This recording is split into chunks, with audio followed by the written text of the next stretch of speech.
So the valuation process, some of the fees involved, commercial versus residential, and stick around till the end because I'm going to give you a few tips on how to avoid getting a down valuation. Right, let's get into it. So what is a valuation? If you're going to go for any type of mortgage funding, whether it be a bridge loan, bridge to let, or a standard buy to let, or a standard mortgage, even a standard residential mortgage, your lender, whoever you're going to go with, is actually going to go out and do a valuation, produce a report just to make sure that the property that you're thinking of investing in is sound, safe, and it's an actual good investment. So in other words, they're basically just doing their due diligence just to make sure that the property that you've put forward to them is actually worth and is what you've said in your application. So then by its very nature, this valuation is for the benefit of the lender. It's basically just to make sure that the property or property that you're purchasing is viable and security enough for the amount that you're asking to borrow again. However,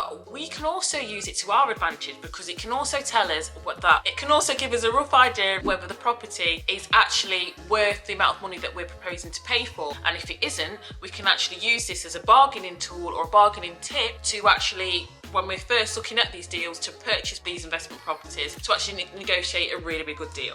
And you're going to want to watch till the end because I'm going to give you some tips and tricks to avoid a down valuation. To actually avoid a down valuation as an investor if you're actually going for a remortgage after you've added value to a property. So how do mortgage valuations work? What's the process involved? Well, normally you'll get a surveyor that actually comes out and visits the property, and he'll do an actual physical assessment of the property, and he'll also go back to the office and he'll do a sort of a desktop study of the wider area around property as well, so we can actually do a review and context of the area around the property that you're actually looking to do this deal on. So it's hard to predict how in depth and what type of valuation survey that your mortgage company will actually want the valuers to do. So the Royal Institute of Chartered Surveyors will normally say it depends on what your lender's risk, and it may be based on what type of construction the property is that you're looking to get, what type of area. All of these things come into hand as to what type of valuation your lender will want to go for. For example, if you are going for a bridge where you can actually get a bridge loan on a non-standard construction property, your lender may want somebody that's actually experienced in this to actually look more in depth on that and actually have this listed within the report. And also, if you get yourself a really, really good sort of mortgage advisor, they might actually put a deal across towards you where maybe the valuation, it might even come for free. They're very rare and very thingy, but sometimes your advisor might come across a deal where the valuation is for free. If someone's offering that for free, there's always some caveat later on. It might come at a higher cost in fees or something just to cover that. So regardless, your lender will want to do and conduct some sort of survey just to make sure that they're making a sound investment and they are lending you money based on a sound property. And by the way, my name's Sabrina. I share my experiences on my property journey on this channel, whether they're good or bad. So I'd love for you to stick around. Please think about subscribing if you're liking the content so far. So what happens on a survey visit? So when the valuer actually comes out to look at the property, what they'll do is they will check off and look for any obvious defects, anything that you may have missed. And also, if you are going on things like bridge loans and stuff like that, where you are adding value, so you might be purchasing a property that is maybe unmortgageable or uninhabitable, but you might have a plan that you would have submitted to the bridge loan or bridge to let. You might have a scope of works that you would have had to sort of submit to the bridge loan lender in the first place, just detailing what you're going to do on the renovation and how you're going to add the value to the property. So to do a renovation on the last couple of properties that I've done this with, I've actually done a detailed scope of works, and that's detailed everything what I'm going to be doing to renovate the property and to get that higher value. I do have a free project plan as well that's linked below. That's got a scope of works template as well, specification template as well. You can download via the link in the description box. Yeah, so they will be literally going around the property, just making sure that you've done everything that you've said you are going to do in the scope of work. So it's things like renewing the heating if the heating needed to have been done, doing the roof if the roof needed to be done, all sort of key things like that, putting in the new kitchen, putting in the new bathroom in. They'll literally have a list there of the things that you've sort of agreed that you are going to be doing to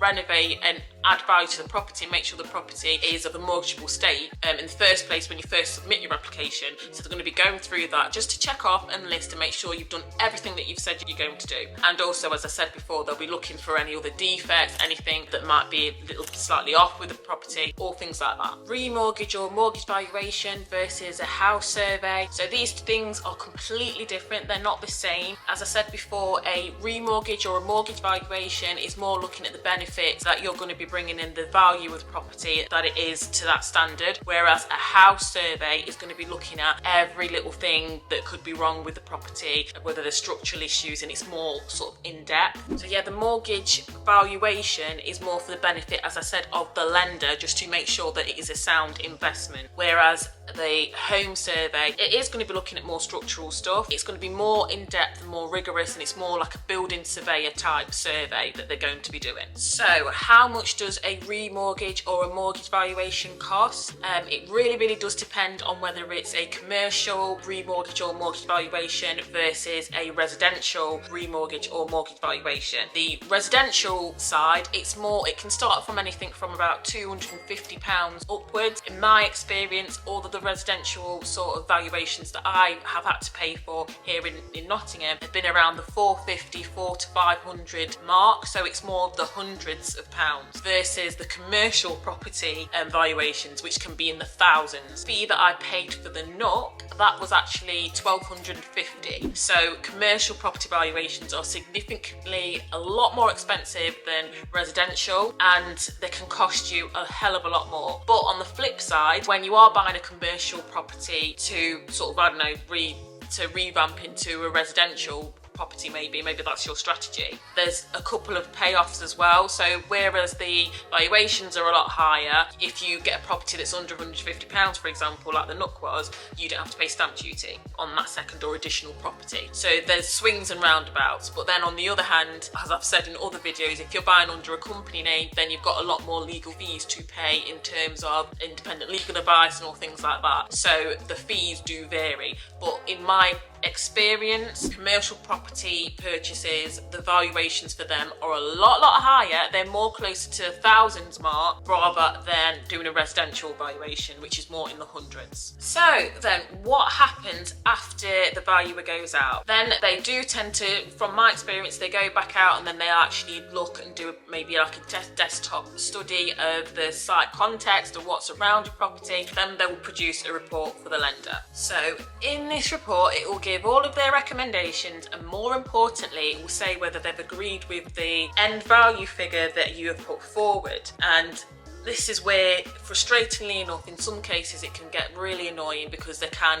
downvalue your property. And as an investor, on the investor side, there's nothing more annoying than getting a valuation back and it being undervalued or downvalued or less than what you think, because obviously for some people, and for my property strategy, is money that you want to pull out to then put back into another deal and then go again. So if you do get a down value, then that kind of stops you dead in your track if you're not able to pull enough out of that current deal back out so that you can then use that as a deposit to recycle and go again. Or maybe even you might even have your renovation money in there as well that you want to pull out, recycle and go again into another deal. So it can be really frustrating if you do get a down value. So a down value is literally just what it says on the tin. It's when you get your valuation back in and you find out, crap, my property's worth a lot less or less than what I thought it was going to be and what my predicted end value was going to be. And this can be dependent on many things.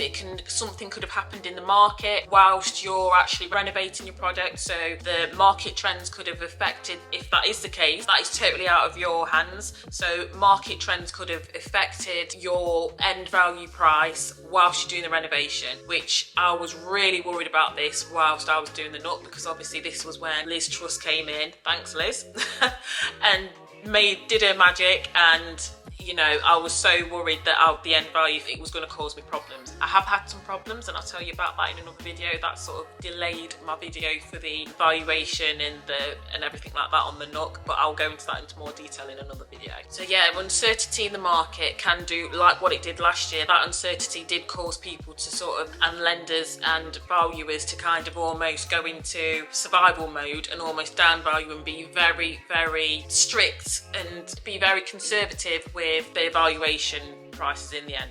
So here are a few tips as well to try and avoid that down value. And I'm going to be honest with you guys, this is going to involve you mitigating against risk from the beginning when you're first looking and analysing your deal. So my tip one, you need to know your numbers. You need to research, you need to make sure you know your property's value, you need to make sure that you actually costed out your renovation really well. You know how long it's going to take you, you know you've got your contingency there, you've got a risk register of items there as well, so you're actually mitigating against risk all the way through from the beginning to the end of actually running the project. And this is going to help make sure that you can avoid or reduce the likelihood of a down value happening. And as I said, there's a link in the description box below to a free project plan that's in Excel, so you can literally plan out your scope of works, you can plan out your program, things like that, and you can plan out your payment schedules for when it comes to actually running your project for your contractors as well. So that can give you a good idea of how much the costs are going to be. So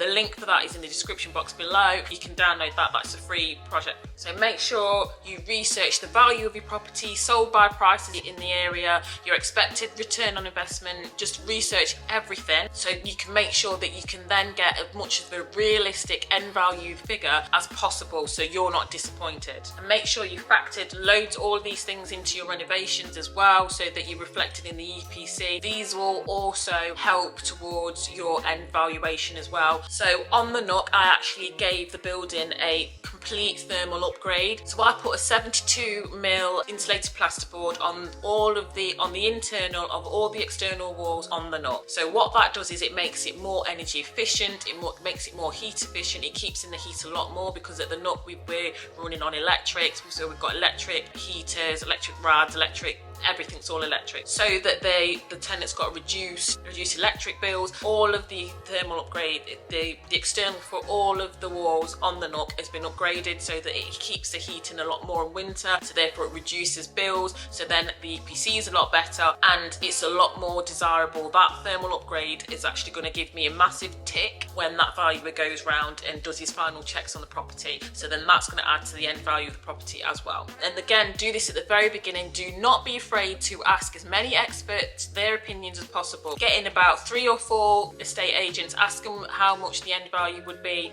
so that you can get an average end value price. So don't be afraid to ask estate agents, don't be afraid to ask a builder for quotes and what they think is going to be needed to be done to the project. Make sure you get an expert opinion from everywhere. Do not be afraid to ask questions. So use all of this research, all of this to make a realistic end value. Just make sure that it is realistic and it is comparable. Do not have visions of grandeur and just overestimate and inflate all of your costs, because you're only going to be disappointed later on. So guys, that's me sharing my experience. As I said, I'm not a financial advisor and I'm not a mortgage broker. My mortgage broker's details are in the description box below if you want to contact her and ask her anything. Hope you've liked the video. Please like, comment and subscribe. It just helps the video get pushed out to more people so that can inspire them to get going on their property journey as well. And also, if you're wondering about specific costs involved in actually doing a bridge to let or a bridge loan, watch this video next and I actually go through all the costs that I paid on the past project that I've just done where I've used a bridge loan to fund the project. Thanks guys, bye!